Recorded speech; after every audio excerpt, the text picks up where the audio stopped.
Hi hello namaste welcome to my channel. Bigg Boss season 9లో ఇక లైవ్లో నామినేషన్స్ రచ్చ కూడా మొదలైపోయిందండి. ఎందుకు బిగ్ బాస్ దివ్యాని ఉంచాడో రేపు నామినేషన్స్లో తెలుస్తుంది. ఎందుకంటే ఆల్రెడీ వాళ్ళిద్దరి మధ్య వైరం అయితే పెరిగిపోయి మాటల యుద్ధం కూడా జరిగింది లాస్ట్ వీక్. సో కాబట్టి ఈ వీక్ కూడా మళ్ళీ టీఆర్పీ పెరుగుతుందా లేదా అని చూద్దామని ఈ వీక్ అయితే దివ్యాని ఉంచాడు. అందుకే ఈ స్కెచ్ అంతా వేసి పవర్ అస్త్రాన్ని ఉపయోగించి నో ఎలిమినేషన్ అని పెట్టాడు. అందరికీ అర్థమైపోయింది. మరి దివ్య తెలివిగా ఈసారి తనూజాతో పెట్టుకుంటుందా లేదా భరణి గారితో పెట్టుకుంటుందా, అసలు ఏం చేయబోతుంది అని మనకు అర్థం అవ్వాలంటే ఇక నామినేషన్స్ చూడాల్సిందే. కాకపోతే ఆల్రెడీ నామినేషన్స్లో ఫస్ట్ లెవెల్లో వచ్చేసి అందరినీ మీకు ఎవరి మీద ఎటువంటి పాయింట్స్ ఉన్నాయో ఒక పేరు రాసి దాన్ని ఆ వ్యాలెట్ బాక్స్లో అయితే వేయమని చెప్తారు కదా. ఇక దాంట్లో దివ్య వేసిన పేరు భరణి గారు. ఆయన నా దగ్గర ఎక్కడా స్టాండ్ తీసుకోవట్లేదు నా విషయంలో అని చెప్పి భరణి గారి పేరుని అయితే అక్కడ వ్యాలెట్ బాక్స్లో వేసేసింది. కాకపోతే రేపు తనూజాకి దివ్యాకి మధ్య బిగ్ ఫైట్ అయితే జరగబోతుందంట.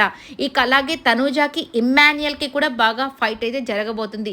నిజంగా మరి ఈ ఫైట్లో ఎవరు గెలుస్తారు, ఎవరు ఏమవుతారా అనేది చూడాల్సి ఉంది. కానీ ఈసారి నామినేషన్స్ కూడా చాలా అంటే చాలా ఫైట్లు అయితే జరగబోతున్నాయి. ఎందుకంటే అందరూ టాప్ 5 ఎవరో తెలిసిన తర్వాత ఎవరు ఎవరితో ఎలా ఉండాలి అని బాగా ఇన్పుట్స్ అయితే వచ్చేసాయి కదా ఫ్యామిలీ మెంబర్స్ దగ్గర నుంచి. అందుకని ఈ ఆటని చాలామంది చేంజ్ చేసుకునేదానికి రెడీగా ఉన్నారు. సో ఎవరు టాప్ 5లో ఉంటారు, ఎవరు ఎలిమినేట్ అయిపోయి వెళ్ళిపోతారు అనేది చూడాల్సి ఉంది. నెక్స్ట్ వీక్ నుంచి అస్సలు కాంపిటీషన్ స్టార్ట్ అవుతుంది. కానీ రీతు మాత్రం నిజంగానే లక్కీ అనే చెప్పచ్చు. ఈ వీక్ కెప్టెన్ కాబట్టి తనని ఎవరైనా నామినేట్ చేసేదానికి లేదు కాబట్టి తనైతే సేఫ్. మిగిలిన వాళ్ళల్లో ఎవరు ఏం చేస్తారనేది చూడాలి. ఇక ఈ వ్యాలెట్ బాక్స్లో వచ్చేసి భరణి గారు వచ్చి తనూజా గారి పేరుని అయితే రాశాడు.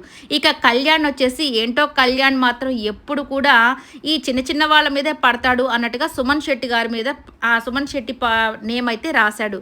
ఇక ఇమ్మాన్యుయల్ వచ్చేసి డేమాన్ పవన్ వచ్చేసి కళ్యాణ్. ఎందుకంటే నాకు ఛాన్సెసే రాదని చెప్పినా కానీ నన్నే మళ్ళీ కంటెండర్ రేస్ నుంచి తీసేశాడని డేమాన్ చెప్పాడు.